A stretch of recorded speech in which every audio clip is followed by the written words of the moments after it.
long run. And we're going to contain those two characters that you see on the screen. I mean, they will not win the century if we can act with our partners and allies. So, I think there are a lot of important things happening, but more needs to happen. What do you want to see in terms of acting? Because, Jonathan, we hear a lot of talk, right? And we're hearing more talk. So here we are hearing them talk about it. I agree. It's nice to see them talk about it.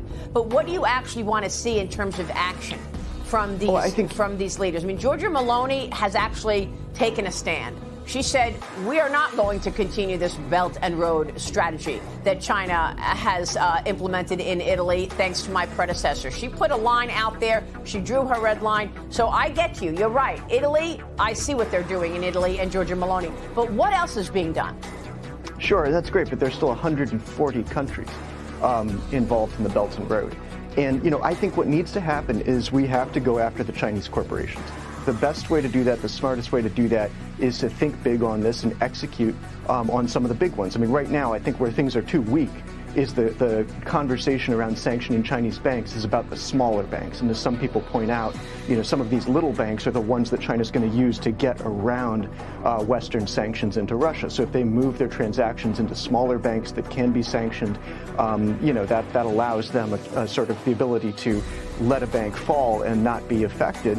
But some of the biggest banks in China, I mean, the big four Chinese state-owned commercial banks, two of them are incredibly active in Russia. So Agricultural Bank of China, which is the number 4 bank in China, and then China Construction Bank, which is the number 2 bank in China. I think those are the two targets. That's what I would be most interested in. Those ones, as very good researchers have pointed out, are digging in Russia. I mean, that's been true from the beginning. So I think we go after some of the big 4 state-owned banks that are essentially tied to Putin's military enterprise. And then the whole rest of the State-Owned Assets and Supervision Commission. I mean, you have 97 corporations, $5 trillion in revenue, 30 trillion in assets. All of that is the bulk of the Chinese state. It does their global business worldwide. It's China incorporated, and that's the strike zone. I think that's where we have to be targeting. So no, we're not thinking big. We're not acting big on that stuff, but there's a huge, beautiful target set that I think we should be very busy on and get our allies in. I mean, if it takes these sorts of meetings to get people to understand the problem, the next move has to be action.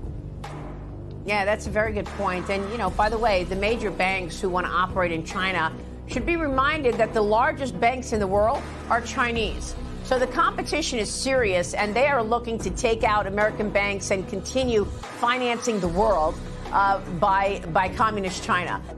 Эти условия очень простые.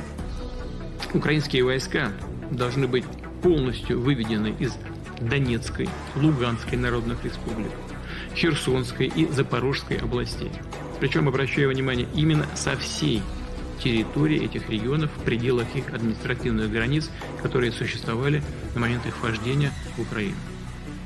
Как только в Киеве заявят о том, что готовы к такому решению и начнут реальный вывод войск из этих регионов, а также официально уведомят об отказе от планов вступления в НАТО, с нашей стороны незамедлительно, буквально в ту же минуту, последует приказ прекратить огонь и начать переговоры. Конечно же, хотели бы рассчитывать, что такое решение и о выводе войск, и о внеблоковом статусе, и о начале диалога с Россией, от которого зависит будущее существование Украины, в Киеве будут принимать самостоятельно, исходя из сложившихся реалий и руководствуясь подлинными национальными интересами украинского народа, а не по западной указке.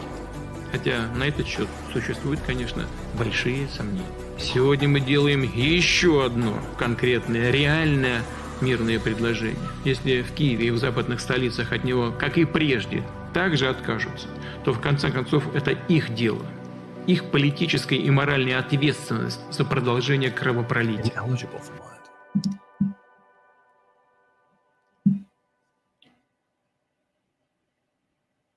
Hey, everybody, it's Alex with Reportify Media. I have Cyrus Jansen, Daniel Dumbrell, and, of course, Patrick Lancaster on today's program. Hello, everyone. Welcome. And this is actually a special event for all of us here on the panel here today. We are delighted that you are taking part of this live stream. It's quite important for us because we have known each other quite a few years, but we've actually never met in person, a few of us, that is. I'm going to pass it to Daniel Dumbro, who is allowing us to host this wonderful program in a studio. Daniel, thank you very much for having us here tonight. Yeah, my pleasure. It's finally my first time to meet Cyrus in person. Yeah. We've been connected to for a long time. And Patrick, finally in China. I know you've been talking to people in China for a long time, but now you're here face to face. So no, it's good. And I think we've got a lot of topics that we're going to cover.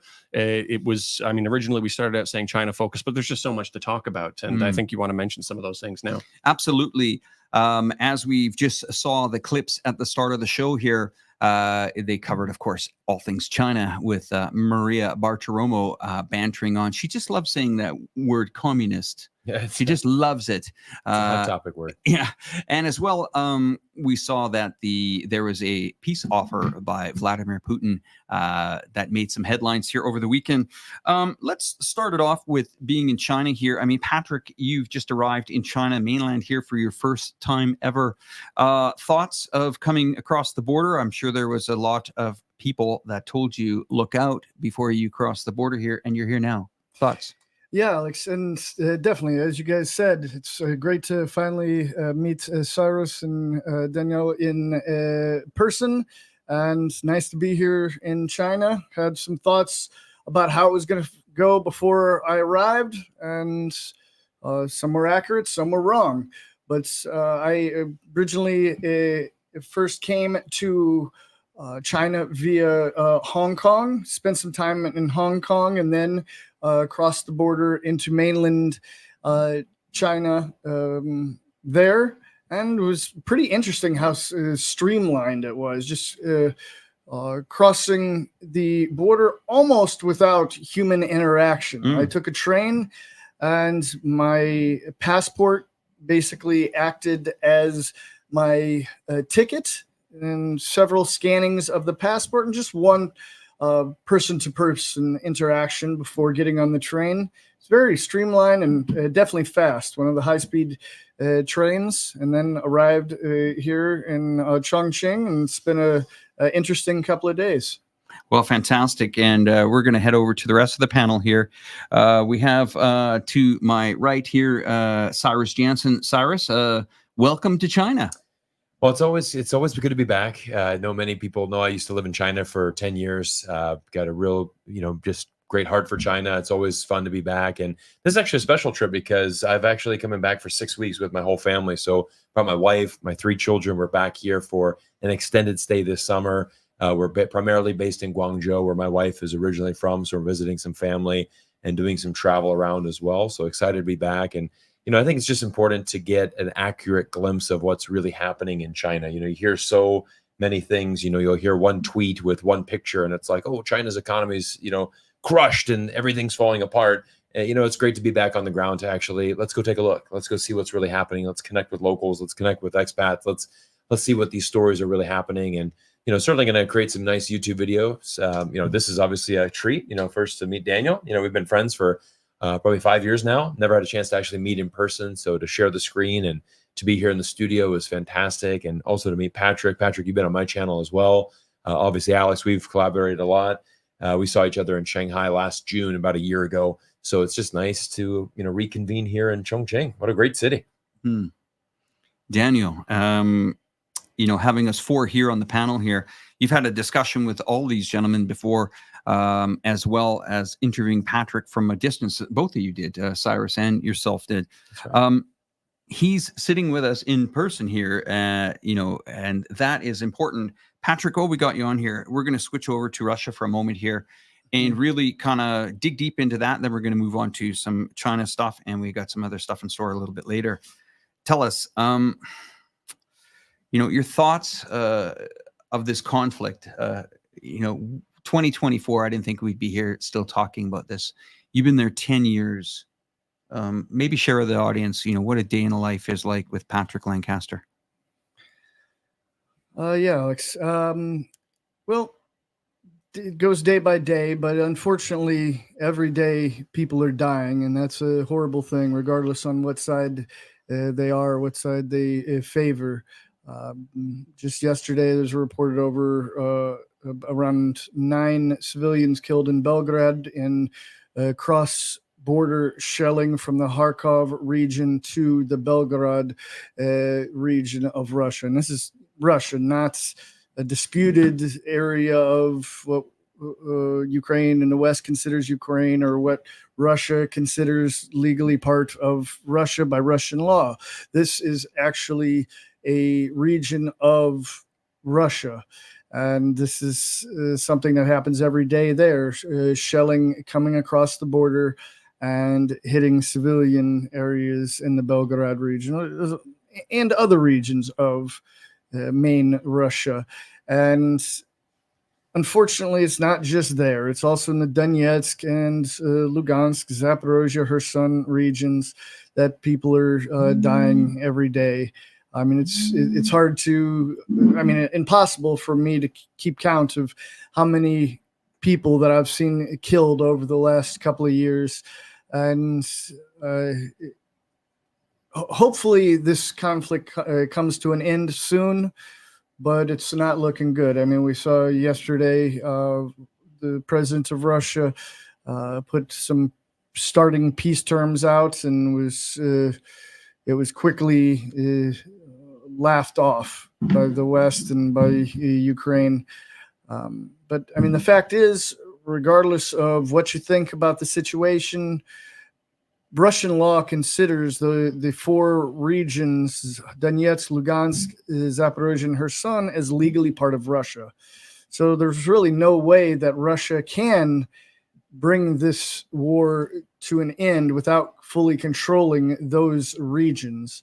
And the West seems to be pretty set on not letting Ukraine give up those regions, let alone Crimea, which for the last 10 years, the West and Ukraine has been saying is going to go back to Ukraine.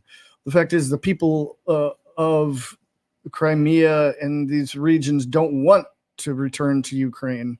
I was there for the referendum in Crimea 10 years ago, and I went there to see what was happening with my own eyes. I came from Europe after seeing the Western mainstream media saying people were going to be forced to vote a certain way, to break away from Ukraine and join Russia. And the fact is, Crimea used to be Russia before 1956. If people were born in Russia before 1950, or in Crimea, before 1956, they were born in Russia. And the people were happy to join Russia, or to rejoin Russia. This is a fact. The vast majority of Crimea was ecstatic to be able to return to Russia. And this is what the people of Donetsk and Lugansk regions wanted as well. And they stood up and tried to make new borders, build a new government, made a referendum in 2014 to break away from Ukraine. I was there. I covered that referendum as well. And time kept the people pushing and making their own governments, and Ukraine attacked because of this. And this war started 10 years ago, not 2 years ago. It was a civil war. And the local people of these regions fought to break away from Ukraine because they wanted to join Russia. And they had a referendum to join Russia in 2022. And I covered that as well. So I've tried to show the world what was really happening on the ground, but not everyone wants to listen. But I'm going to keep trying. Well, we commend you for that. Cyrus, we started really focusing much later on the Ukraine in 2022, probably a few months after that. And once again, Patrick, we commend you for that decade of work that you've done. Did you, Patrick, I'll go over to Cyrus. I mean, when we interviewed Patrick here, and you as well, Daniel, in 2022, we thought this thing would be over 2 or 3 months, huh? Oh, absolutely. I don't think anybody could see this prolonging for so long. And I think what's really interesting as well is I've been also watching Russia and how they've been able to really bounce back and really been able to navigate this situation that they were in. I had a friend of mine that is actually European. He actually went to Moscow for a visit. He was doing some business there, And he basically said, he was talking to the locals. He said, look, we've, all the McDonald's left, but we replaced them with Russian ones.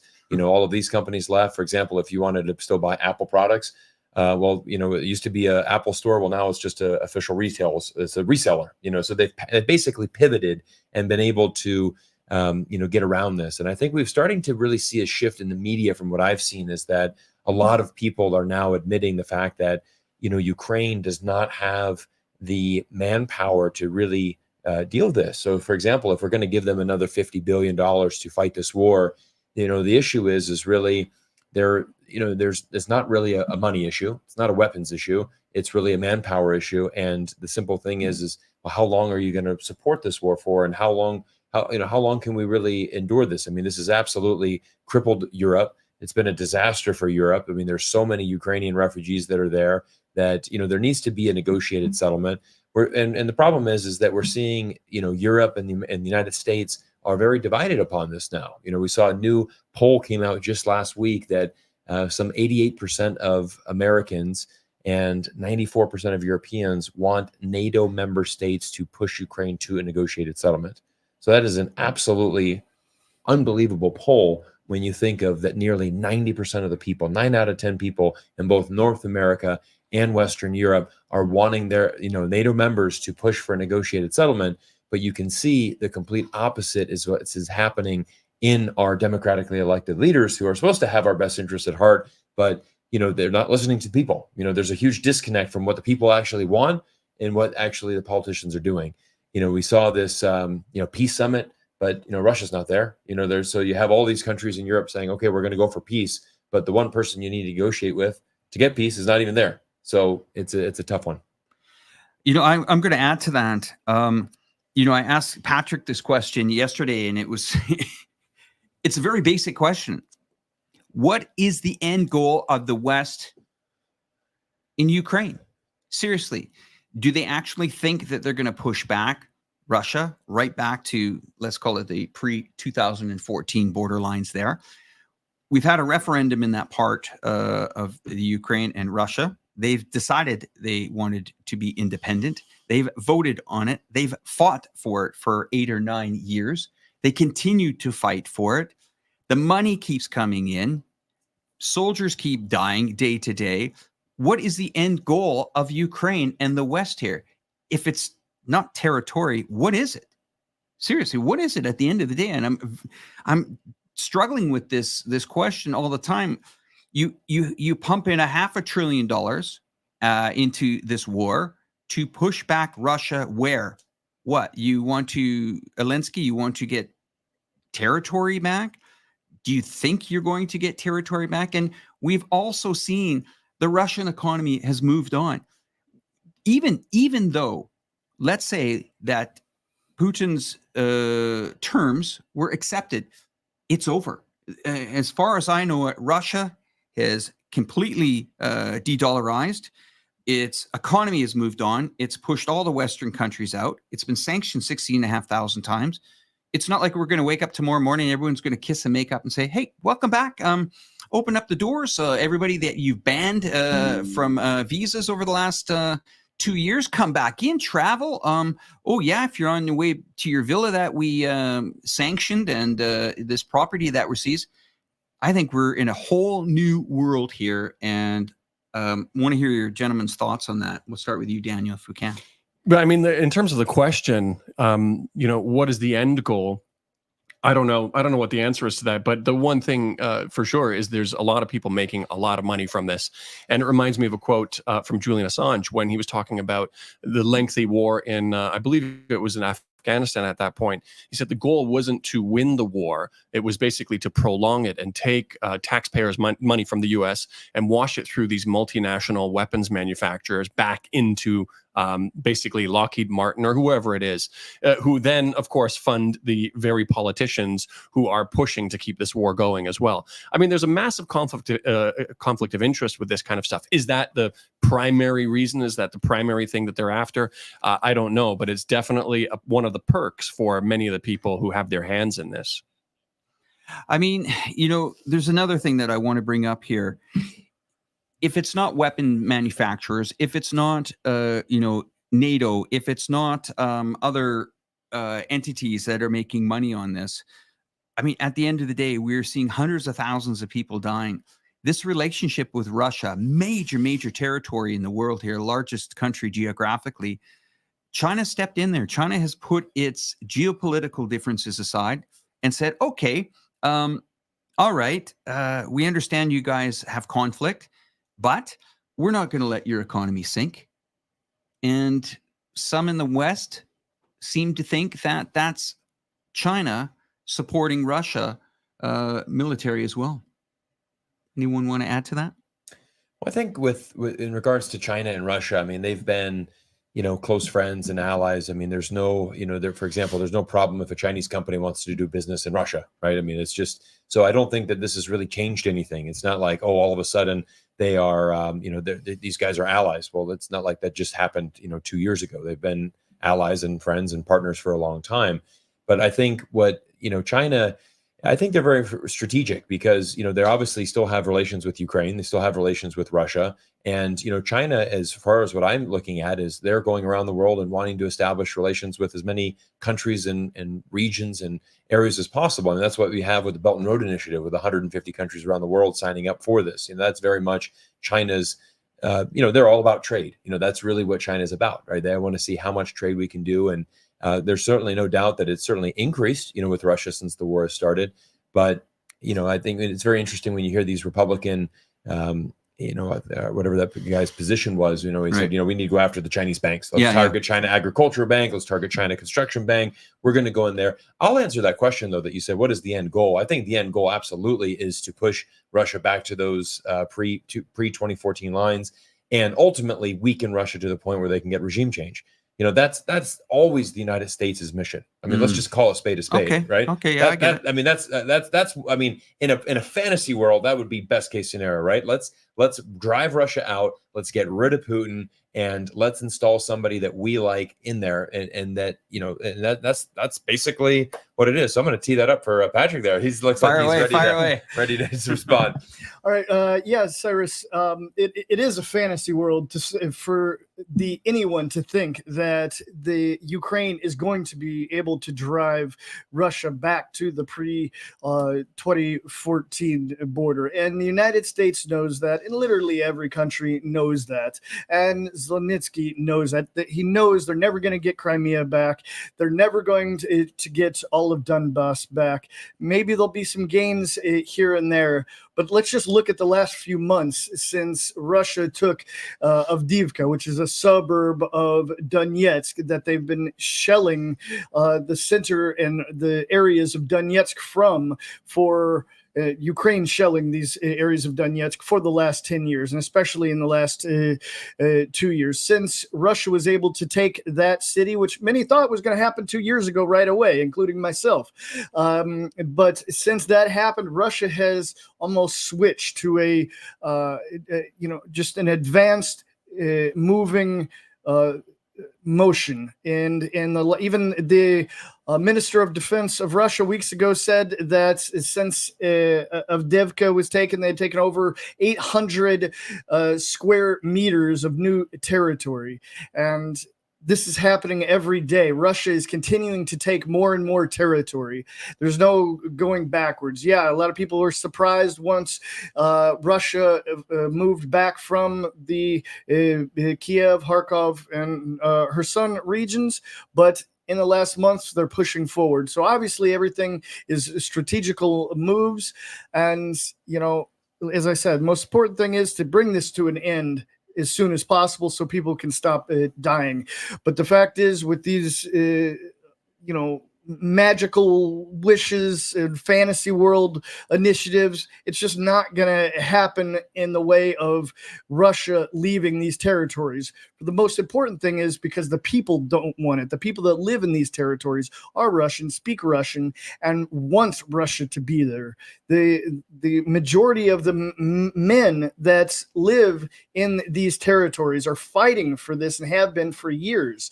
The people of these regions do not want to be part of Ukraine. They want to be part of Russia. These people deserve the right of self-determination.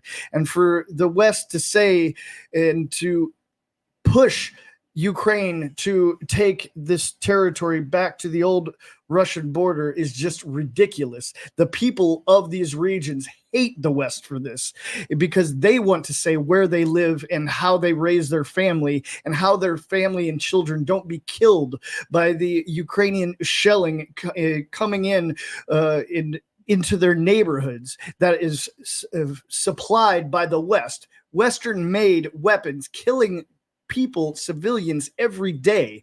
And so, yeah, as you said, it's a fantasy world. Go ahead. Okay, so I'd like to add to that a couple of things. I mean, it must be an interesting time for an American to be where you are right now, since there is a lot of the weapons from your country landing on the heads of people there. I have an interesting question. I think we talk about, Russia advancing, taking these territories. Are we talking about, villages that are in the Ukraine that they're taking territory, or is it in the declared independent area where they're, protecting the territories, like in the Luhansk, Donbass area, the Donetsk area? You say that Russia continues to move forward, right? Mm-hmm. Is that territory that Ukraine is losing, or is that territory that the Russians are pushing back, that the people have called for independence? Or both. We'll call it part of Russia now. Sorry, yeah. Both. A lot of the games are taking place in the Donetsk, Lugansk, the Donbass, and Zaporozhye and Kherson. But also there's games by Russia being had in the Kharkov region of Ukraine, the region that Russia does not consider legally part of Russia now, but as well as a largely almost all Russian speaking area. And who knows what's going to happen there. And this, again, and I go back to my first comment about the war, is that the Kharkov region is the region that Ukraine is using to launch attacks on the Belgorod region and other regions of Russia, right? Not the disputed areas. So, yes, both. Okay, so before I wind up on this part, let's say Russia continues to get territory. What happens in these small towns, villages? Let's say we hear in the news, the West says, we're going 1 kilometer territory that has been, retrieved from the Russians, or maybe 2 or 3 kilometers. I mean, these people are on probably Ukraine gas, Ukraine cellular phone networks, Ukraine municipality, and all of a sudden Russia has taken that town over. How does even the local person who in one morning wakes up Ukraine, the next morning wakes up, Russia has come in and taken that territory? Do they allow, an integration period where these people, because they're towns that were part of Ukraine at one point that have been captured by the Russians, do they shut off the power grid? Does Ukraine just sabotage the area? We don't get this information because our journalists are not on the side that you're covering. So what happens let's give me an example. Small village has been captured by the Russians.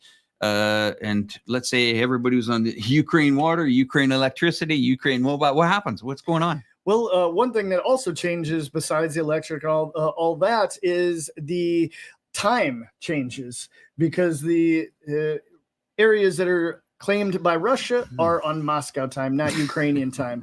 And the money changes from hryvnia to rubles.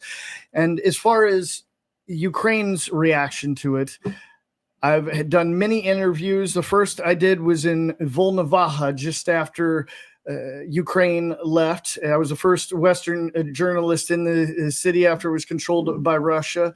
And public on my channel right now, the locals telling me that as soon as Ukraine left the area, even before Russia had come in, Ukraine opened fire on the city as they were leaving. And also many reports of Ukraine executing their injured soldiers. And I was in a hospital in Volnovakha where I saw Ukrainian soldiers dead. And the locals said that they were killed by their compatriots as they evacuated and gave up the city to Russia. And as well as in Mariupol, on my channel many interviews of locals saying Ukraine fired on civilian areas of Mariupol. I just show what I see with my own eyes and what the people have to tell me. But as far as cell phone signals, electric, gas, and things like this, of course, it's a huge logistical problem when an area changes hands. First thing to go when the fighting starts is the cell phone reception, then the electric and gas, and a lot of these small villages, they just get their water from the wells. And then the buildup, the rebuilding process starts after Russia takes control.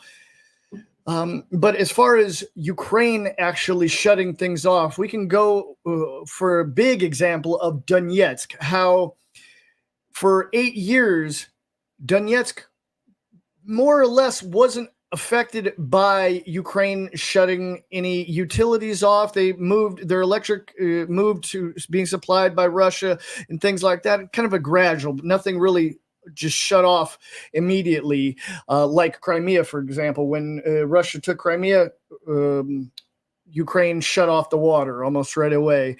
But after Russia took Mariupol, it became clear that Ukraine had been letting water go to Donetsk because the water apparently went through Donetsk to Mariupol. And since Mariupol was still controlled by Ukraine, they let Donetsk keep the water. But once Russia controlled Mariupol, Ukraine shut the water off to Donetsk. And it went from having water every day to having 2 hours of water every 3 days. And even now, there's at most in the city 2 hours to 3 hours a day, sometimes every other day. And this is how life has been for the last 2 years. That's a little bit here and there of an answer for that question. Thank you, Patrick. Pretty remarkable stuff when you think about it. And there must be just a huge amount of land that cannot be lived in now for the next 20, 30, 40, 50 years that have just been scorched earth. We're going to flip over to Cyrus now. I have a question for Cyrus. We talked about one of your latest videos you had about the petrodollar. Mm-hmm. Can you talk about that for a moment and explain to everybody what that was all about with the Saudis that had an agreement with America? You have a big video that's doing really, really well. Yeah, well, there's been a lot of reports that have come out saying that Saudi Arabia has ended this 50-year deal with the America, as far as exclusively selling the crude oil exclusively in dollars. There's been a lot of different medias that have come out on this and said this, so it's still a little bit early in here. I think some people are waiting on some other media outlets to report this, but I think what we're seeing right now, Alex, is one of the things that you've said earlier in the stream that really hit head is that the world is really shifted now, right? Like for example, we're not just going to go back and this war is going to end and then everybody's going to go back to Russia and everything's good.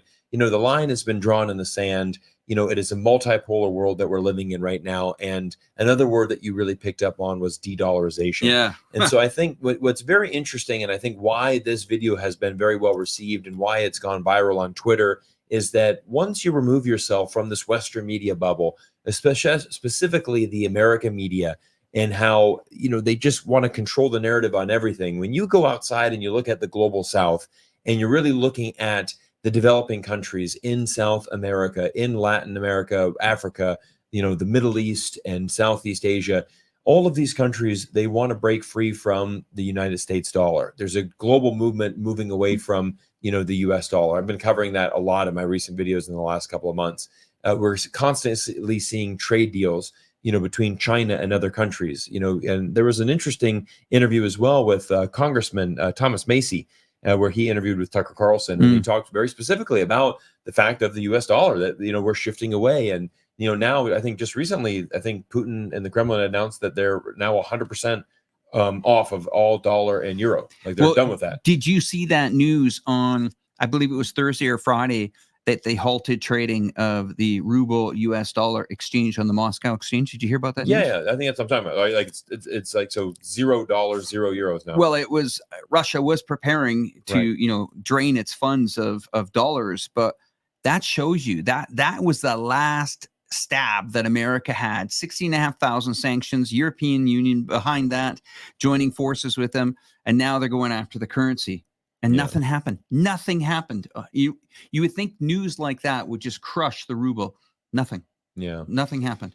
Yeah, I mean, it's a really interesting one. I mean, I think, again, what I really try to look at is I look for tipping points, and I'm looking for events, and kind of I always want to see what's really going on around the world. But again, de-dollarization, moving away, and even with BRICS, BRICS is, there's Turkey has come out and said, look, we're very interested in joining BRICS. We're going to be very actively looking at that. I've seen a lot of reports coming out that's up to 40, 50 different countries are now looking into BRICS. There's a lot of buzz going on with the BRICS alliance. And again, it's BRICS is going to be launching their this thing called BRICS Pay, which is going to be their independent payment system. It's not specifically it's not going to be a currency. It's not going to be a new currency.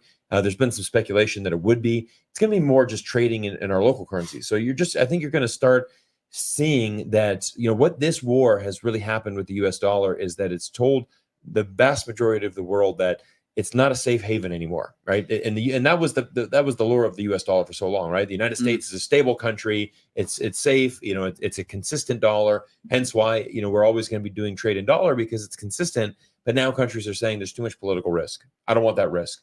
Let's go ahead. You know what? If I'm in Vietnam and you're in China, we can figure out with our local currencies and how to make this deal work. Did you think that maybe you can help out with this one? Cryptocurrency saved the Russian economy? I'm not sure how much crypto they're using, but I wanted to build on what you were saying. I mean, that was a huge shock to everybody when the U.S. went in and froze Russian banks' foreign assets, right. Foreign reserves.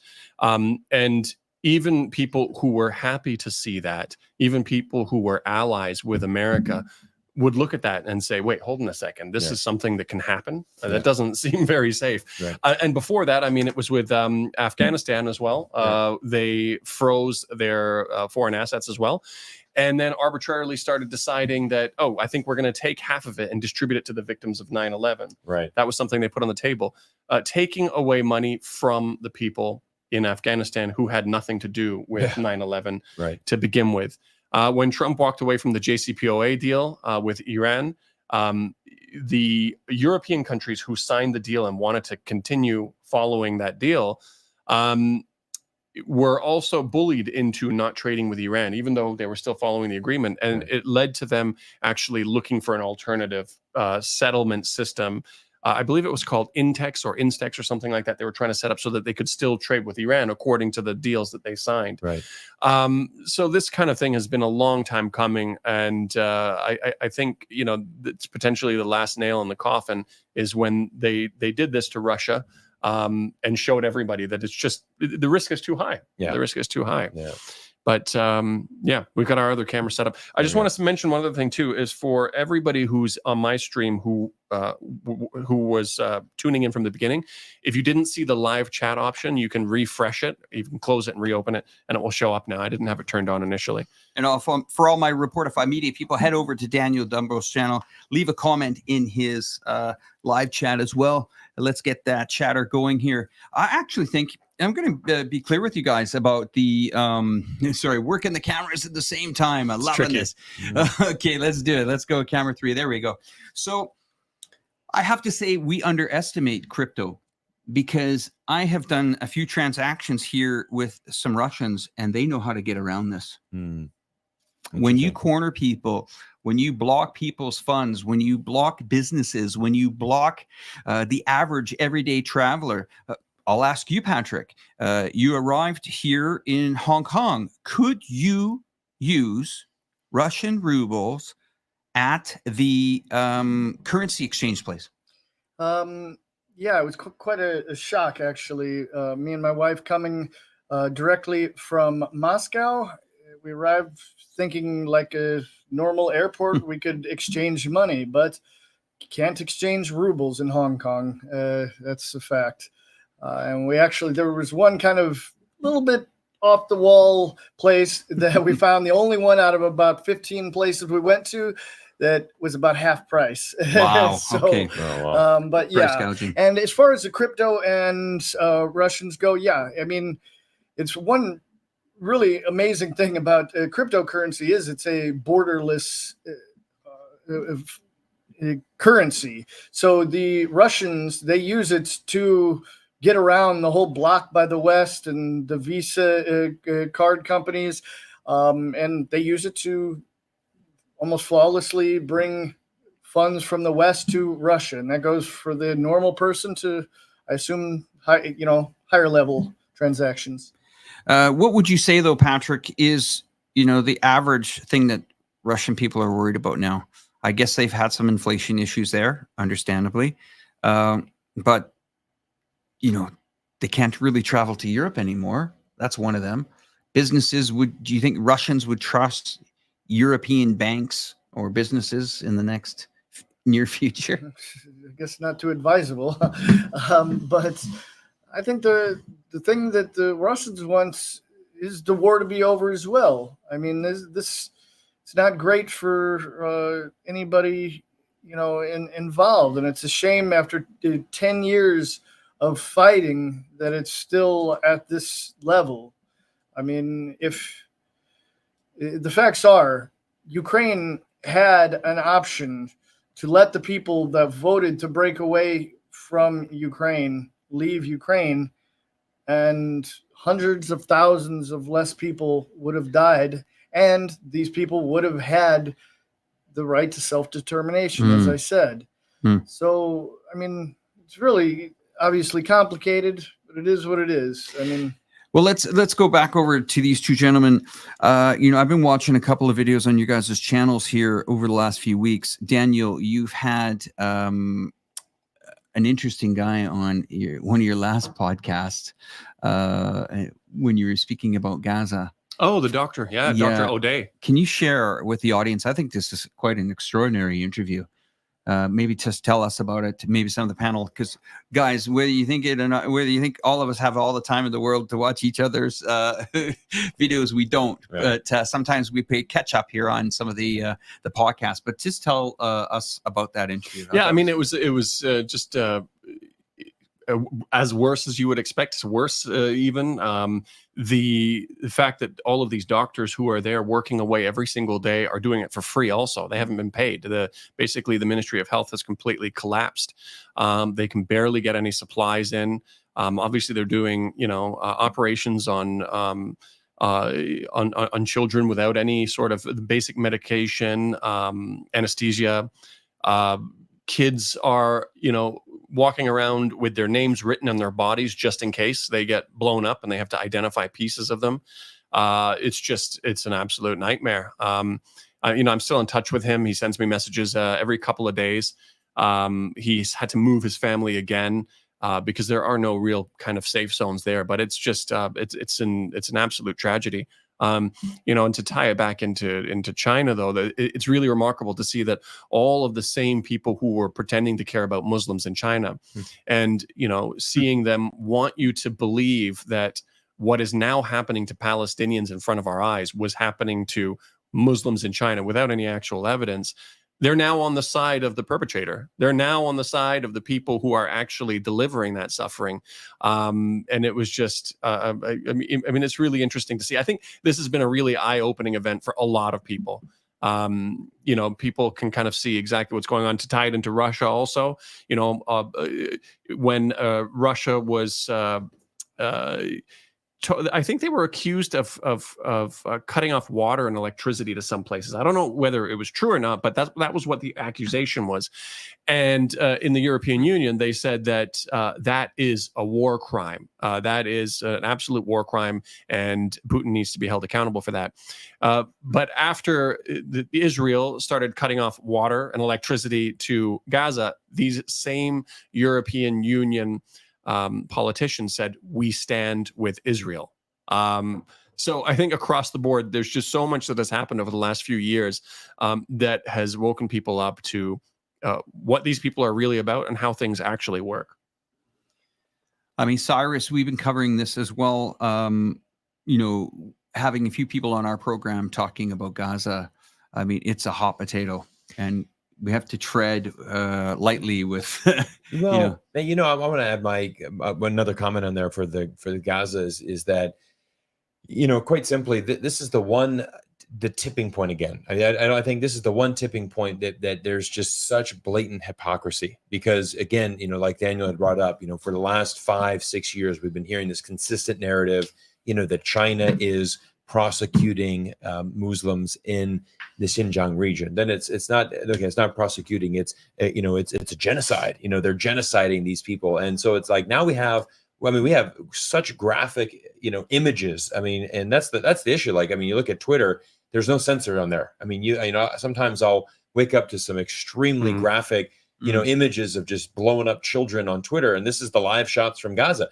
And I think that's really what has happened with, why TikTok has been so big. There's one Palestinian journalist that I can't pronounce his name. I forgot it, but he within about 3 months, went from zero to, I think that it went from 0 to about 18 million followers on there, and everyone is like, oh, again, you have this kind of the propaganda saying, oh, well, TikTok's owned by China, and they're promoting more Palestine, and it's like, no, it's you have to actually look at the demographics, because the demographics of TikTok users are much lower, and they actually care about this because for the first time in their life, they are seeing what's actually being held, what's actually happening on the ground. And people are not standing for that. They're not standing for this absolute blatant hypocrisy.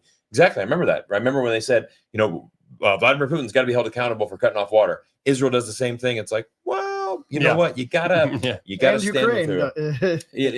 And so that this is, and it's the same thing. We've seen, like, show me anything in Xinjiang that looks anything remotely like Gaza. It's not even close. It's just shocking. You can go to places in Israel where Palestinians used to live, and they're gone. Yeah, they've been kicked out of their houses. Anybody can go to Xinjiang, and you can go there. And who's living on the lands? Who's growing crops on their own land? It's the Uyghurs. They're still there. They haven't gone anywhere. Yeah. It's like night and day. And that's exactly why U.S. lawmakers recently have started proposing a bill to ban Americans from being allowed to travel to Xinjiang. Right. It's not the government that's supposedly causing the genocide that doesn't want you to come and see what they're doing. It is America that doesn't want you to go and see, because once you go there, you're going to realize that it is absolutely disconnected from the reality that they're trying to paint. Absolutely. And let's just be honest. If China's committing a genocide, they've got to be the worst at doing it, because the population of Xinjiang, of the Uyghurs, is increasing. So it's the only genocide in history where the population increases during the genocide. And the only genocide that has a bullet train network going through it now. And actually the most airports of any province in China. Unbelievable. But I think the key too, though, is that like when you compare it to Palestine and Israel, people have been removed from the lands. They have been taken off of. They're not there anymore. Right. Or if you go into the West Bank, it's run like an apartheid. Yes. And now recently, I don't know if you saw the news, the Israeli government has confiscated the taxpayers' funds from the West Bank to distribute it to, I can't remember what it is, to the war effort or something like that. So now doctors and people who are living in the West Bank, Palestinians, they're not getting paid anymore also. Yeah. And they've got nothing to do with what's going on in Gaza, but they're getting their tax money taken away, because it gets managed by the Israeli Authority and redistributed back over there. If that's not an occupation, I don't know what is. It's interesting, the power of promotion and the power of propaganda of these countries. You mentioned that Russia was being hauled into the International Criminal Court for shutting off the water. But if you look at the Minsk II agreement by detail, and this was a negotiated agreement that was signed from the president of the Ukraine, Vladimir Putin, the German chancellor, and I believe it was at the time Hollande was in power in France. In that agreement, it specifically said, Ukraine, turn back on the water in the people in the Donbass. Give them back their pensions, which you have cut off. Open back up the borders. Turn on the electricity. These were actual things that were pointed out in the Minsk agreement in writing, signed and declared by other nations. And it blows my mind that, propaganda is very powerful. And it's not just, it's a word that is thrown out to people like us. Well, they'll say, hey, guys, you're in China, you're propagandists and stuff. The biggest propaganda in the world is the American media machine. Do not underestimate them. coming up in this election that is coming up in November, we are going to see some pretty remarkable promotion. And the power of the media is, whether we like to accept it or not, it is absolutely powerful. They will just bang away. I'll give you an example. You're going to hear this word many times: convicted felon, convicted felon, convicted felon. Yeah. They're going to be opening with that line after line after line. And if you don't think that the American media can wear down people, they have the ability to wear down where they've convinced their nations to support $500 billion in a war they shouldn't be with. Yeah. And that's very I scary. think the key you're talking about the demographics of TikTok having much younger users also. Right. When they're faced with these images, they haven't had the same lifelong indoctrination that has set people up to be able to look at these images and say, well, Israel's got to do what they got to do. Yeah. If you're under a certain age and you haven't been subjected to as much propaganda as the older generation, you're going to say, no, how can you possibly excuse this at all? Yeah. How can, it's Well, it's a tough one too, because, I grew up when with the Afghanistan war. So at that time, right, there's no social media. There's no TikTok, there's no Instagram, there's no Twitter, nothing's in real time. The only insight that you have into that Afghanistan war is when you turn on ABC News or CBS News, at 7:00 in the evening time. So, there's 100% control from the government and from the media centers. They will let the public know. Now you have independent journalists. Now you have this guy that gets 18 million followers in the span of 3 months. And why does he get 18 million? Because it's like, this guy's saying, here's what's happening on the ground of Palestine. And I'm going to show you everything. Yeah. Every single thing. Graphic, terrible, good, bad, and everything else. And, and so it's a very real thing. And again, that's, I think if we had the Instagram and TikToks available back in 2000s when we were, doing all of these terrible actions and killing millions of Muslims in the Middle East during that war, American sentiment would have been much different. But again, it's the propaganda machine, right? I mean, if you ever watch this movie called Vice with Christian Bale, where he plays Dick Cheney, and, they go throughout that whole scene on how can we lie to the American public? And they did a whole survey, and they did a whole survey based with Americans, and they went through and they looked, well, nobody trusts George Bush, Dick Cheney, no one trusts you either, but Colin Powell, the American people believe you. If we can get you to stand on that trial, they're going to believe you. They're going to believe this lie of weapons of mass destruction. And in the movie, it's like, well, I don't know how comfortable I feel about doing this. And Dick Cheney kind of comes over to George Bush, is like, are you the man? Are you the president here? Are you going to tell this man who's boss? Get him to do this. I mean, it's a very big scene, and then and it's a obviously based on a true story. And then you see Colin Powell on his deathbed saying, that was the single worst thing I've done. Regret that every day of my life. Bullshit, he regrets it. Bullshit. No, I mean that's what he said on his deathbed. But there's, did you guys see the story this week with China? The fact that the Pentagon had launched this huge did you see this disinformation campaign for China's vaccines throughout the Philippines and Philippines and the Middle East? So they had said they put out this propaganda in the Middle East that the vaccine was made with pork. All right, so then now all the Muslims are fearing that. And of course, because the Philippines are getting close to China, it's like, well, we need to have, the United States needs to have our strategic interest in the South China Sea. So let's go ahead and sow some discord between, the Philippines and China. We're going to, and so this whole big, huge story from Reuters that just published that the Pentagon had launched this massive propaganda effort, and there was even quotes in there that were just so over the top, like, our goal really wasn't, to get the correct information out. It was really just to drag China's name through the mud. Like, wow, what a quote, what a quote, And so this is what we're seeing, is that I'm living in America. I'm the only one that's living in the United States currently right now. And I just tell you, on the ground there, I honestly cannot tell you a single person that I know that if you say, do you trust the government? Do you trust our politicians? Do you trust the media?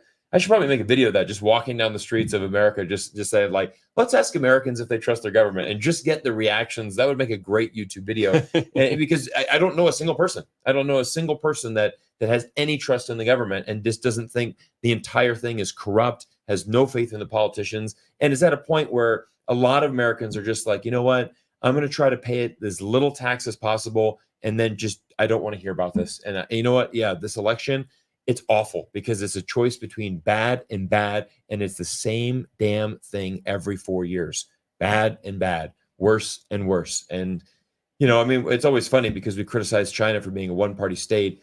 Well, America is just one more. We just have one more. It's a one-party state with two brand names. Yeah, exactly. So, I mean, it's not too much. What's amazing, though, is that a lot of these people who you'll talk to and who you'll ask, do you trust mainstream media? Do you trust your government? You'll get a no. But then if you ask them, do you trust what they tell you about China? Yeah. They still do. Yeah. There's this disconnect. I've actually used that line, though. And I've had some people like kind of get the light bulb comes on like, no, I don't trust my government. No, I don't trust them. Do you trust them about China? Well, if you don't trust them about covering domestic politics in America, how could they possibly know about China? Oh, yeah, I guess that makes sense. I think this will be, what's happening in, obviously people are realizing the narrative about Russia is quite a bit more complex than their media and government would like them to believe.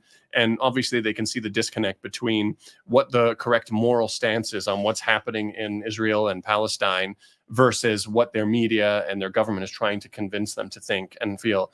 So I think this will also be a big shift in where maybe they think a little bit more about the narratives that they put out related to any foreign country. Oh, maybe that's wishful thinking, but that would be a logical thing that happens when they see that, it's not only domestically we don't trust them. We don't trust them about what they say overseas either. Right. We're bouncing over to you, Patrick. You got something to say? Yeah, and the people did trust the government when they said we were going into Iraq for the weapons of mass destruction. Not only the people, but the military too. I was in the U.S. military from 2001 till 2006, and in 2003, when we I was on an aircraft carrier headed to the Persian Gulf. They were telling us, what they were telling everybody, all these weapons of mass destruction were waiting for us, and that was our job to get rid of them. In fact, we went out to sea for what was supposed to be a two-week sea trials, and then Donald Rumsfeld signed the order, and we went to the Gulf, and we were told we might be gassed and all this. They literally made us take anthrax vaccines that's had in many adverse after effects, smallpox vaccines, all this on the way to war. We knew we were going there for war. And of course, as everyone knows, we didn't find the weapons of mass destruction. It was, everybody was lied to from the top to the bottom. Yeah. The horrible situation. Now it's just being perpetuated. Right. Yeah, I'm still trying to, trying to accept which war did America get into that was justifiable in my lifetime. Because as I go back in history... Well, I'm hoping you're very old and that you were born before World War II. No, let me clarify this. If you go back and you look at, Yugoslavia and the breakup of Yugoslavia, and you research it and you go to these countries, I went to every one of them after it was broken up into pieces. And they all blamed the West for this. And they said, listen, we've had skirmishes for many years. We dealt with them internally. And then Bill Clinton comes into the White House. The drums start beating quickly. We're talking quickly. Monica Lewinsky trial, the dress, the DNA sample, and then full-on bombardment of 78 days of absolutely just trashing a country to never be rebounded. And that's why a lot of our viewers have to understand why Serbia has such a good relationship with China and Russia. Yeah, big time. And history, teaches us before I was having an internet moment where I was talking to my wife and I said, prior to 1996, you got your information from the television or the Britannica encyclopedias. Right. Before that, you had to believe what was in those notebooks. You had to believe in what's on that television. But as we go back now in history, how far can we go back to say, wait a moment, this isn't what it says or what we were taught it was going to be. And moving forward, now at least we have some mechanisms, some individuals like Patrick Lancaster and Daniel that does incredible work, and same with you, Cyrus, that push back on this narrative. So what's in store for us in the future here? I mean, they've failed in Russia. They're failing, I think, at least the Israelis are failing from a PR standpoint. I mean, what's next? Who's next? Well, that's in the title of the video, isn't it? Yeah, who's next? China. Well, let's talk about it. I mean, Patrick, you had a question, and I think it's a good time to bring it up because Patrick and I have had discussions about Hong Kong. We've had discussions about Taiwan. The drums are beating. We saw at the intro of this. How can we down China? Are we going to see some issues here? I mean, it's certainly heating up. It has been confirmed that there are U.S. military personnel on Taiwanese islands, which are just a few miles off the border of mainland China. They were trying really hard to get people riled up about China with the Muslims in Xinjiang issue. You haven't seen as much of that recently, I think, because of how awkward it is to still be talking about Muslims in China who need their help while they're supplying the weapons to kill Muslims in the Middle East. So what you've seen them do now over the last few days is they've pivoted back to Tibet. And I've said it online before, too, that it was bound to happen. It was going to happen again. So the American government is now questioning the legitimacy of China's control over Tibet. So you've got this, and they said in the article, it was really weird. They said in the article that they wanted to do this so that they would push China to have talks with the Dalai Lama. Now this is bizarre because, well, first of all, from the whole premise of a country that is, was formed 500 years after Tibet became a part of China during the Yuan dynasty. And they want to push dialogue with a person who says that Tibet is a part of China and should remain a part of China. Right. The Dalai Lama has said it many times over and over and over again. Right. And I put a compilation of that video on Twitter. But you can see that they're just looking for any angle. They're looking for anything to antagonize China with. Like, why now? Why do you got to do this now? And I mean, even from the point of view of putting military personnel in Taiwan, when your own policy recognizes the one China policy, that Taiwan is a part of China. I mean, that's a pretty big violation, even according to your own standards and your own rules. Yeah. Well, I think you're spot on because, going back to the Israel-Palestine real quick, is what you're seeing is you're seeing the United States and Israel are being isolated on the world stage like never before. And because the United States is consistently just, they're going to back Israel no matter what. These two, their reputation certainly is going downhill, and nowhere faster than Israel. I mean, their PR is at an absolute low point right now, and especially with the latest raid where they had dramatically rescued these 4 hostages. But by the way, we slaughtered 450 people and doing that, but most of them were in a safe zone area to begin with. And then I don't know if you saw that as well. That then they had to criticize China as well because one of the 4 Israeli hostages, she's mixed race, so her mother is from China. Okay, but this Israeli girl, this hostage, so she has some Chinese heritage, but she's never been to China. She doesn't have a Chinese passport. She has no connection to China. But basically Israel came out and the U.S. said, well, look at China. You guys didn't even help this person out.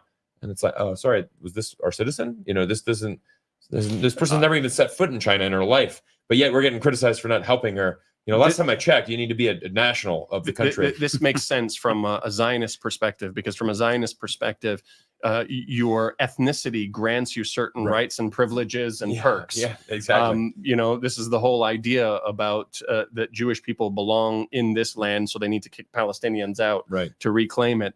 So I think they're just continuing the same logic. She has Chinese blood. She should be getting these benefits from the. Totally. It's like not everybody thinks as insane as you, as insanely as you. And it's ridiculous when you hear some of the spokesmen for the Israeli army when they get on the television and they're talking about, well, we went into Gaza and yes, of course, we ended up killing 50 civilians, but we got 2 members of Hamas.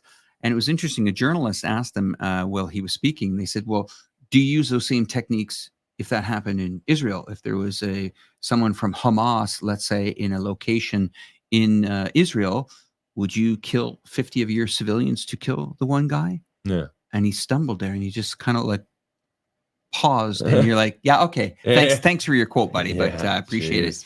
I want to pick up on one thing that somebody's saying in the comments here. there's somebody who says the Dalai Lama is the Dalai Lama because of central government accreditation. I want to pick up on that because a lot of people don't realize that. A lot of people believe that in the period of a few decades before the 60s, that Tibet was independent, even though no nation recognized it as independent. But even during that time, when the Dalai Lama was born, and the authorities and the religious authorities wanted to turn him into the Dalai Lama, they were supposed to use a process called the Golden Urn process. But they applied for approval from the Qing dynasty central government to go, and there's all the records, the documents and everything are still out there. They applied for approval from the central government, and the central government also provided the funds for his inauguration party. So, I mean, this happened during the time that people are like, no, during this period of time, it actually wasn't. No, it has been for 500 years before America even became a country. Yeah. So I just wanted to finish on that note too. Well, what's interesting as well is, we've got two Canadians here, and I don't know if you guys have heard the news as well. Canada being the good lapdog of the U.S. That's what the members of Parliament we also support America's decision. We also questioning if Tibet is part of China, and we don't agree with this now. So it's the same thing where it's amazing how the U.S. has to pivot. You can kind of see them just scratching their heads in the back, just like, okay, the Xinjiang narrative's not working right now. We're kind of killing a bunch of all this U.S. all of these bombs are slaughtering these Muslims in the Middle East. Can't really hide it. It's the damn thing's all over TikTok. I can't get rid of these guys that are sharing these. But let's go ahead and pivot back to there. Let's try to hammer the Xinjiang one. All right, that's not working either. Let's go ahead and pivot back over to Tibet. It'll be back. And then now we're going to go to the next one, which is probably going to be Taiwan next. So let's go ahead and so it's just like they tried Inner Mongolia for a little while there though, but that kind of fizzled out. Yeah, I remember this.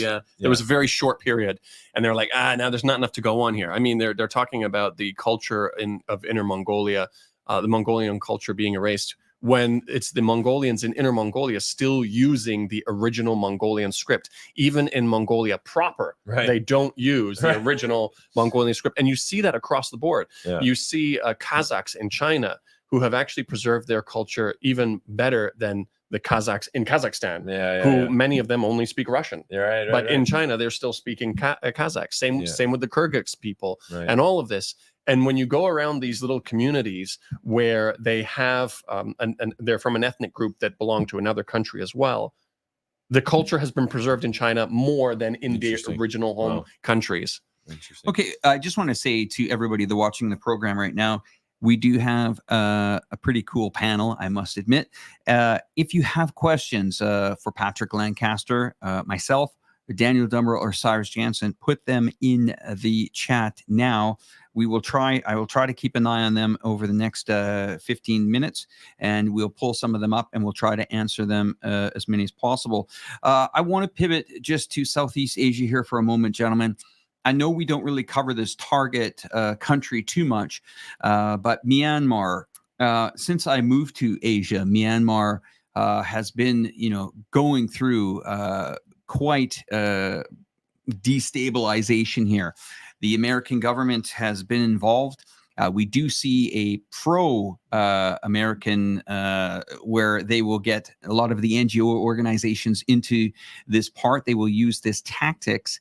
I think, Daniel, this might be where you can help us out. And I'm just going to go a little bit more in depth here. A lot of these countries in Southeast Asia are part of the International Land Sea Trade Corridor, which is part of the One Belt, One Road.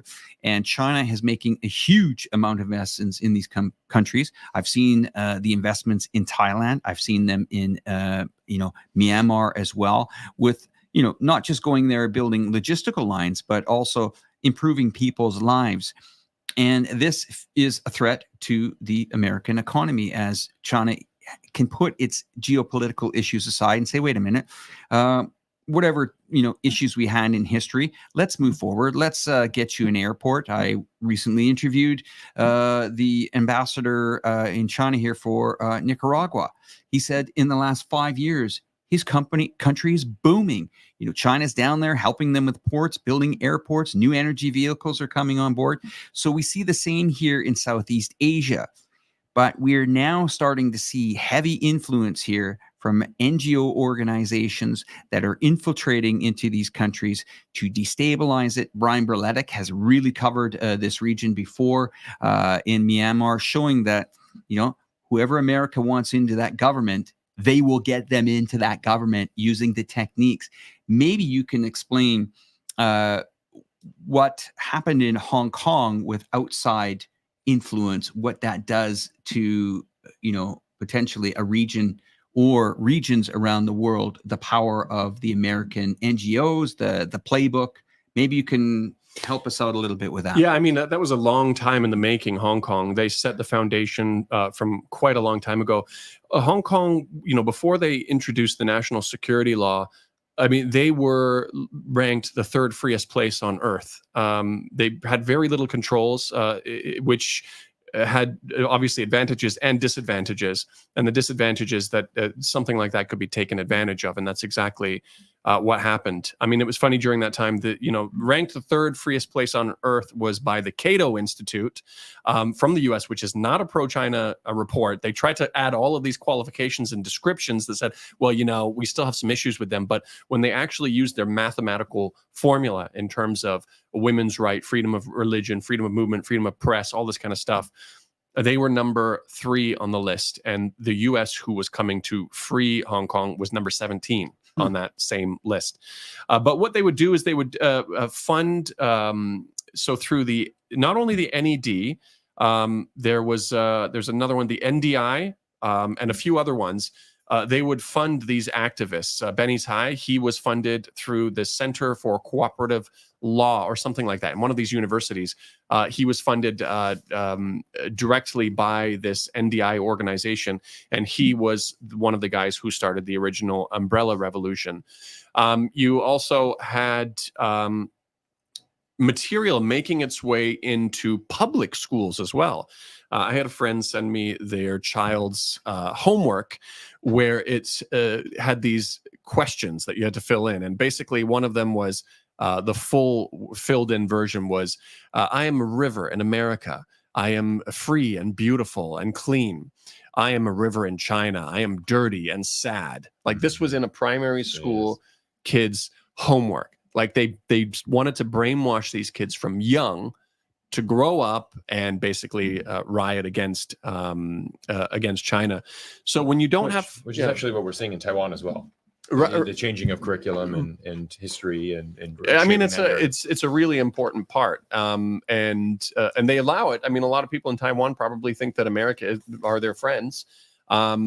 And that's not the case. I mean, even in the, taking it back very temporarily to Tibet, even the Dalai Lama's own brother in his book, The Noodle Maker of Camping, I can't remember exactly what the title is. He said that one of his biggest regrets in life was working with the CIA. He said that he knew if the CIA was successful in Tibet, it would have turned into another Libya, Afghanistan, Iraq, whatever it was. That was, directly from him. So even he recognized that. I think a lot of people in Taiwan don't realize the danger with making friends like these.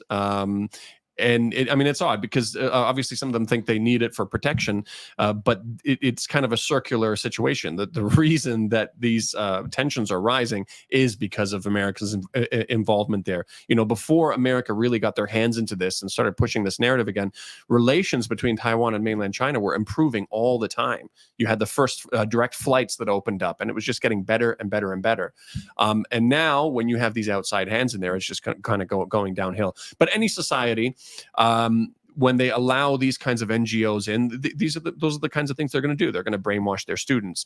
They're going to fund people who are going to create revolutions like the Umbrella Revolution or whatever it is. And so, I mean, inevitably, if America wants to kind of break up some of those relationships in Southeast Asia, you're probably going to have things like that going on, along with the negative media as well. When China started making a lot of headway into Africa, the U.S. brought out a plan. I can't remember how much it was, $3 billion over 7 years, or $500 million a year, specifically to fund negative coverage about China overseas. It was that much, yeah. It was. Right, yeah. And a lot of it was going to Africa, and there was some journalists from I can't remember if it was Zimbabwe or where it was, but they revealed that they were given offers to write content negative about China. So these are all the different components that are going to happen in these countries that China has improving relations with. I mean, thank you for answering that. I think that gives us a very clear indication on, what Southeast Asian countries could potentially be at risk here, unless they have a very strong support from their people with their governments. Very easy, the same playbook could destabilize these regions. And we are seeing that currently right now in Myanmar. We're seeing that a lot of these rebels, independent rebels that are backing, instability in the country, are getting support by a lot of these NGO organizations, and as well as a lot of government-funded think tanks and so on. It's the same playbook over and over and over again. And this does have repercussions for the people that live in these countries when there's mega projects that are being built to try to better people's lives, to build infrastructure. America looks at that as a threat. They will use the playbook, as you said. I think it was about $500 million was passed in Congress per year for negative articles. They are out there. Watch for them. We identify them. We know on this panel who's writing some stuff, making some videos that actually don't make any sense. I think there was about a year and a half ago, 2 years ago. Do you guys remember all those videos that came out about China? China's economy is over by very, very, very big influential YouTubers that were on here. Yeah, very interesting. Yeah, actually, it was interesting because I had heard of this agency that actually works with influencers on campaigns, and so this agency actually got busted because they were pumping this huge crypto thing that went bankrupt. But basically, when they went, so the agency got in trouble because they had basically hired about 15 YouTube influencers to make videos, and it was all the same script. It was the same thing about China. And so it was almost, if you watch those intros, it's the same headline that, in 28 days, China's economy is going to collapse. 30 days, it happens. It was almost the same script. It was the same script. I mean, it was the same. It's crazy. And so again, you look for those patterns. It's kind of like the college teacher, when they're grading the papers and they're looking for patterns. It's like, hey, everybody answered the first 10 questions the same way. Probably an indication there's some cheating going on. So similar thing is, I mean, and I think that's what the good thing about this, and the good thing while we're here on YouTube and we're having shows like this is, we want to thank everybody that's tuning in here, because you're watching all 4 of our channels. I mean, Patrick, you're literally putting your life on the risk every day when you go to work. Literally. I mean, you are, doing, reporting the stuff that media doesn't want to hear. Right? I mean, what's really interesting for me, Patrick, is I did not know really anything about Ukraine and Russia, prior to 2022. So, and I think that's the vast majority of most Americans, so it's very easy for the US government to just be like, wow, look at this thing that just happened in 2022. And, and it's like, oh my gosh, I have no idea. Poor Ukraine, and it's just, and so, then you start doing some research and you're like, wow, it has nothing to do with 2022. It's everything that started in 2014. This has been going on for a lot longer than that. Right. But I'll admit, and Alex helped me get there, by, just saying, hey, buddy, you need to do a little bit more research on this, and really looking at, it's not just what's happened in the last 2 years, it's what's happened in the last 12 years, and I think that shows us, and I'm going to let you answer this in a second here, but I want to say that was a defining moment in where Cyrus and I, we discussed it, we talked about it, and I said, hold on a minute. I'm careful, because we, at some points, we also are a victim of the powerful media. Right. We're told a narrative and we follow it. Sometimes we make mistakes, and it's by having these types of relationships with guys like this on the panel. Don't think that there's a day that goes by where all 4 of us are sitting in the room and agreeing on everything. There comes a time where I think we had an evening with Patrick one night where we had a discussion, a couple of things about China. And I said, best thing to do, get on an airplane, get over here. And he did that. And it's really opening your eyes here. And I think that is very helpful for people out there. When you're going out for dinner and you're at that dinner table, hey, stand up what you believe in, challenge that person that's beside you in a positive way, of course, and talk about it. Because if we don't, and we let this media overtake us, all of us, I've made a huge amount of mistakes on missed calls. I thought this thing in Ukraine was over a long time ago. I was saying, no, they'll never. No, he won't go. He won't go. He did go. So anyway, Patrick, we're going to pass the mic over to you for a minute. Then we'll just do a round table and we'll wrap her up in about 10 minutes. You guys cool with that? Yeah. All right. Fire away, sir. I mean, it's like that. Sharing information, seeing as much information as possible. Like my grandpa always used to say, it's all in the eye of the beholder. And it's great that we're able to share information between ourselves and with our prospective viewers. And like I say in all of my reports, don't just watch my reports. Watch reports from the other side. Educate yourself. Do as much research so you have somewhat of a real idea of what may be going on, and you can decide for yourself, not just be led and spoon-fed information that just benefits some narrative. Actually make your own narrative, make your own thoughts on what the real situation is. And I'm glad we can all do that together and help these people understand with us and learn with us as we learn. There is a link in the description below for Patrick Lancaster. I have to tell you, the audience, that the term demonetization, I learned that from Patrick. He was one of the first YouTubers ever demonetized on the platform. He's a crowdfunded freelance journalist. His link is in my description. Please go over and subscribe to his channel, as well as donate to this guy that puts his life on the line every single day to try to give all of us a different perspective on what is going on in this world. Thank you for us having your voice, because if we didn't, things would probably look quite different in the world.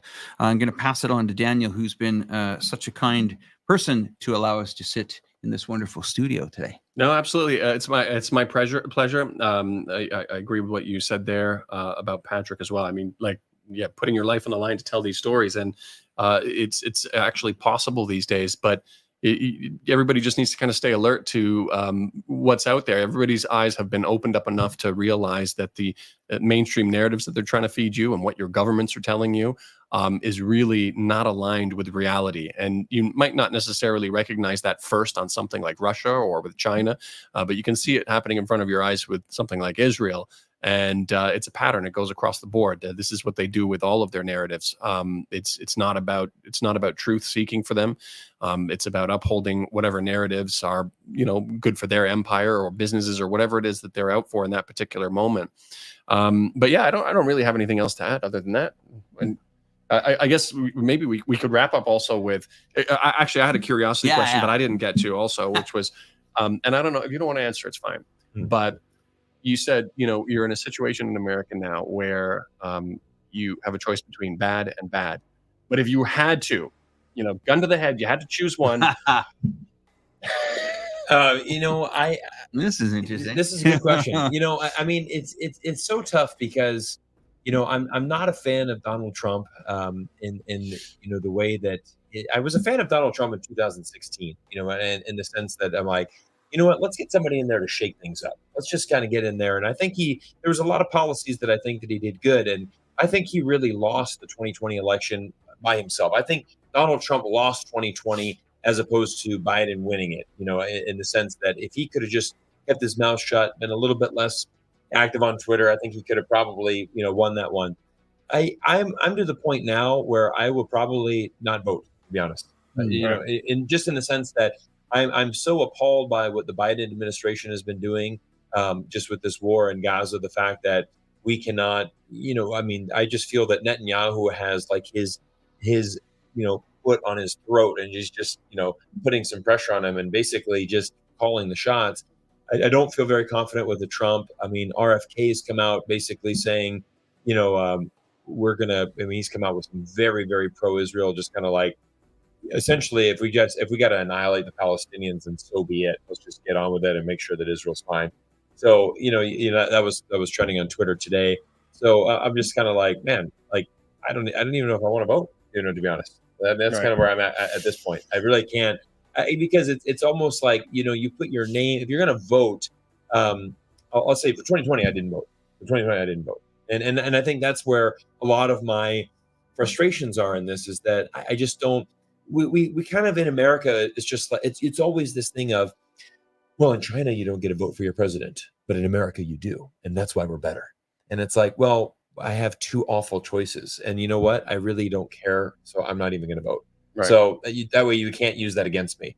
And, and it's kind of like, you know what I'd rather have? I'd rather just have a competent leader as opposed to, the power to vote.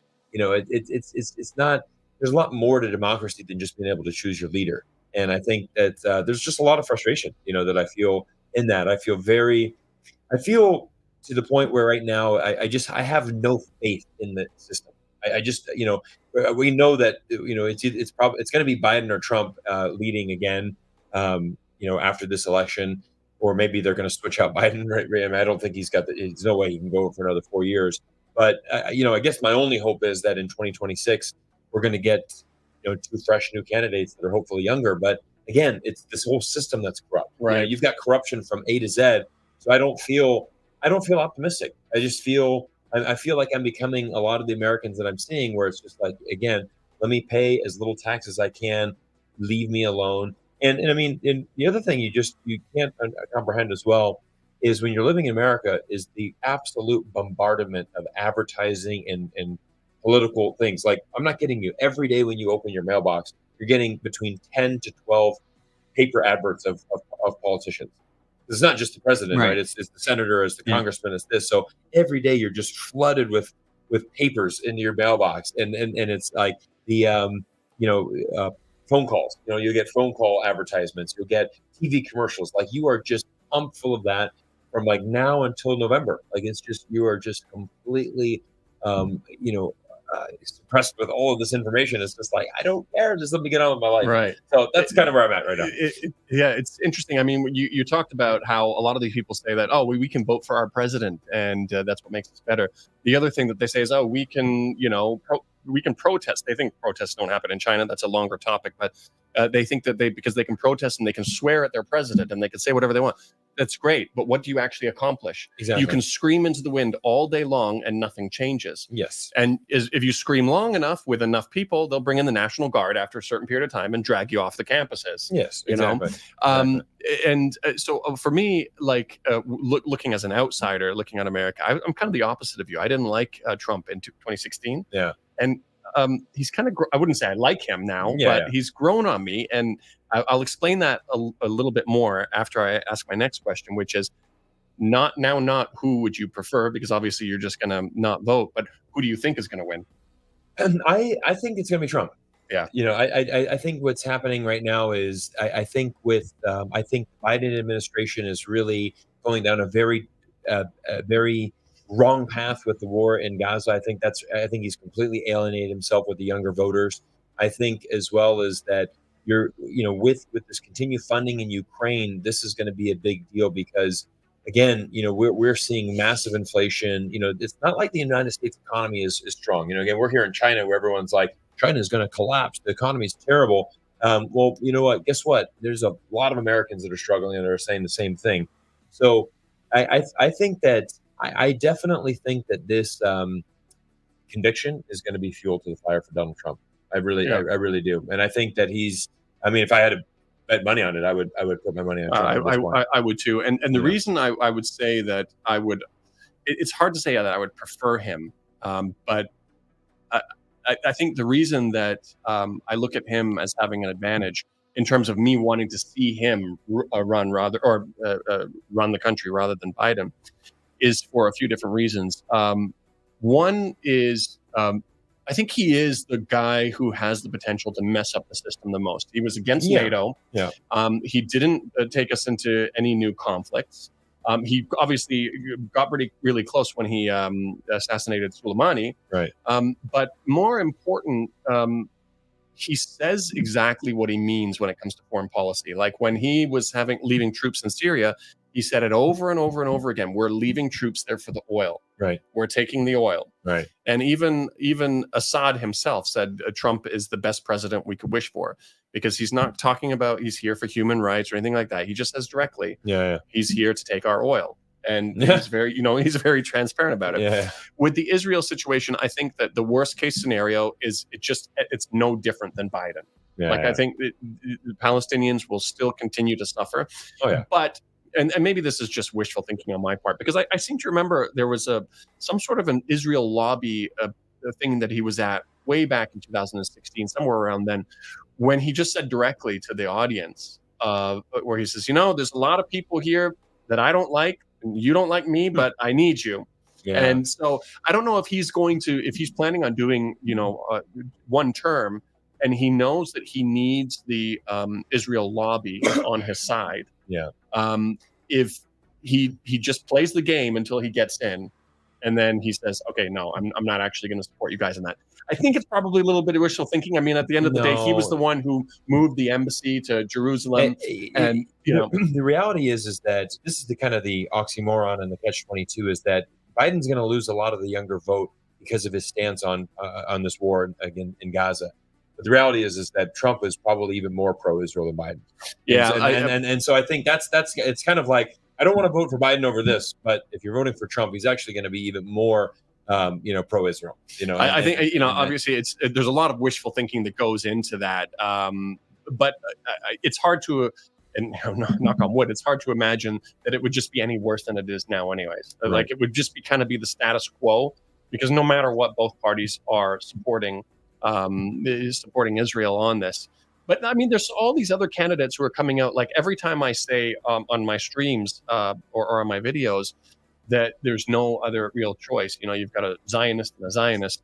Right. They say, well, we've got like, what's her name, Jill Stein or whatever. Yeah, that's it. Yeah, Jill Stein. Yeah. But it's like, I don't know what's going on. Like you would think that that if people really wanted to vote against Biden because of what he's doing, and they see that Trump is probably going to do the same thing, why doesn't she get a huge number of votes coming in? Is it just because she's not getting airtime? Oh, yeah. She's not. Well, let's look at this. Is RFK Jr. is the highest third party candidate in the polls since Ross Perot, which was about 30 years ago. So, and in actually some states, I believe, for example, Utah, Donald Trump is winning with 46%. Biden and RFK are both at 20%.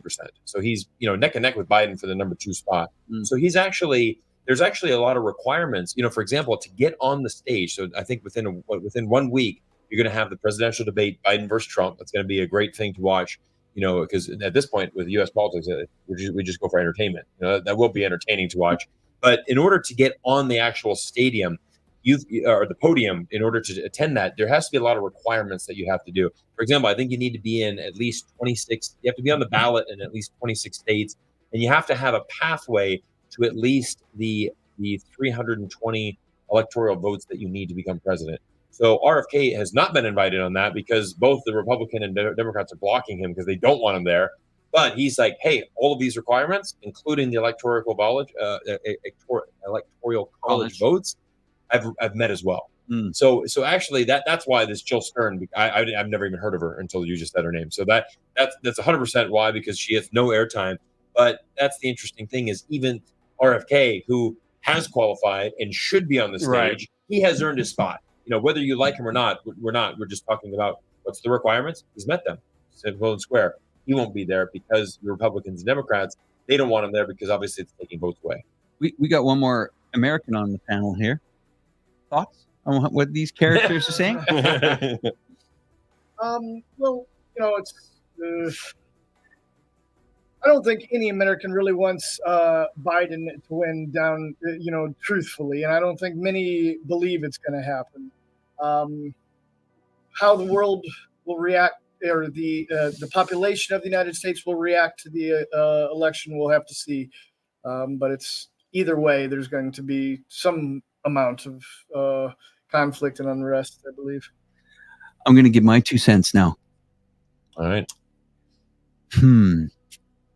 I will not forget what happened in a courtroom a couple of weeks ago. When you can convince a district attorney to bring 34 misdemeanor charges to felonies, when you can silence the sitting president of the United States on social media, yeah, there's Trump, and then there's the Republican Party, and that party is divided itself. Big time. So if it's not Trump, if it's not Biden, I have a feeling that Americans are suffering, and they're suffering from these massive high interest rates, this massive inflation. Their backs are against the wall, and they might just say, we've had enough. And we're in what now? We're mid-June. I have heard stories from even their viewers and people that comment on our videos that says, Alex, life is, you haven't been in Canada in a while. You haven't been in the United States in a while. Things are very, very difficult. We actually don't believe in any president's going to get us out of the hole we're in right now, where you can maybe afford a loaf of bread, some cheese, keep the lights on part of the week, and really seeing a lot of people getting sunk under in major mortgages. I had a friend of mine tell me that his daughter's mortgage, when she went to refinance it, was just mind-blowing. And the only alternative, the branch managers at the bank, was throw another decade on your mortgage. And she said, but then I'll be 75 years old when the mortgage is done, and I will maybe start collecting pension at 65. I can't work till I'm 74. So I think if you push society to the brink, I don't think anybody's caring about November. I think everybody's caring about next week, the week after that, living paycheck to paycheck. And the last time we saw this, it ended up on the streets. And let's remind ourselves that Americans, in their Constitution, and you know the Constitution very clearly, that these people can take matters into their own hands. And I'm not saying that terrible things can happen, but if we look back in history, where economies, it won't take much for that economy to, right now we're seeing strange things happen. The financial markets are at all-time high, but the average person's not benefiting from that. No. They're moving into houses that are beyond their means. They can't afford it. Now, will this snowball before November, or will this outcome of the election not be accepted by a lot of people anymore? It's definitely a very real possibility. I mean, I think there's going to be a lot of frustration with either candidate winning, right? I don't think people. I agree with what Patrick said in the sense of, I don't think that. Let's go back to 2020. Anybody that voted for Biden, I don't think it was a vote for Biden. It was more a vote against Trump. If you didn't like Trump, you're going to vote for Biden. No, I mean, with his age and no one was excited to have Joe Biden as their president. It was just simply, I don't want to vote for Trump. So I'm going to vote for the other guy. So I think with again, I believe that Trump has very much captivated a lot of people. I think he's growing his base. And I think, just look at the handle that he has on that Republican Party, that there was nobody that could even challenge him. In that primary, he destroyed everybody. It wasn't even close. It was never even close. So it's going to be interesting because, we're going to see what's going to happen in November. But Alex, you brought up a good point. I think it is what people are very frustrated is the cost of living. And it kind of goes back to these other things as well. When we say, look, we're going to send another $61 billion to Ukraine. We're going to sign a new 10-year pact with them, which, by the way, that immediately when they said that, that it does actually give an option for future presidents to immediately get out of that, which a lot of people are saying. I had interviewed a former U.S. Army Colonel, Daniel Davis, who said, and I asked him point blank, what's going to happen if Trump wins? How do you think he'll handle Ukraine? He says, I think he'll go right for the negotiated settlement immediately. Just get out, just finish that war and get out of there. And so again, it's very hard, I think, for Americans at this point to say we need to fight Russia for the next 10 years when they're looking at I'm trying to pay my mortgage, and I honestly don't give a crap about that. Like you said, 88% of Americans are wanting NATO member states to push Ukraine to negotiate a settlement. And at the end of the day, like Patrick has laid out so clearly, you're fighting over these 4 territories that under Russian law are part of Russia. But most importantly, right, people don't want to be there. They don't want to be part of Ukraine, right? This is just as simple as that. And it's the same thing where we say, the U.S. will say, hey, we need to the Taiwanese people should have the right to self-determination. We love that word self-determination, so we'll apply it to certain things. These people should have it, but some people shouldn't. Well, big respect to everybody on the panel tonight. Patrick, you have a last word that you'd like to tell our audience? I want to give a little. Some bad news came a few hours ago today in the Donetsk region. There was a colleague and journalist killed by Ukrainian drone attack today. And day before yesterday, there was another video journalist killed and his partner disfigured. And this is on top of the dozens of journalists that have been killed in Ukrainian attacks on that side of the front line. So prayers and thoughts go out to them and their family. Well, Patrick, from all of us, please be safe. Please enjoy your journey here in China. We hope that you get the answers that you came here for. What a pleasure it was to see Cyrus Jansen again. And of course, my good friend, Daniel Dumbrow, who I just live up the road from. It's great, everyone. And thanks again. We'll put a little bit of cool music on here and we will see you guys in the comment sections. Once again, everybody's links are in my description. Cyrus Jansen, Daniel Dumbrow, Patrick Lancaster. Do not forget to subscribe to those channels and we'll talk to you guys soon. Take care. We'll see you in the comment section. Bye-bye.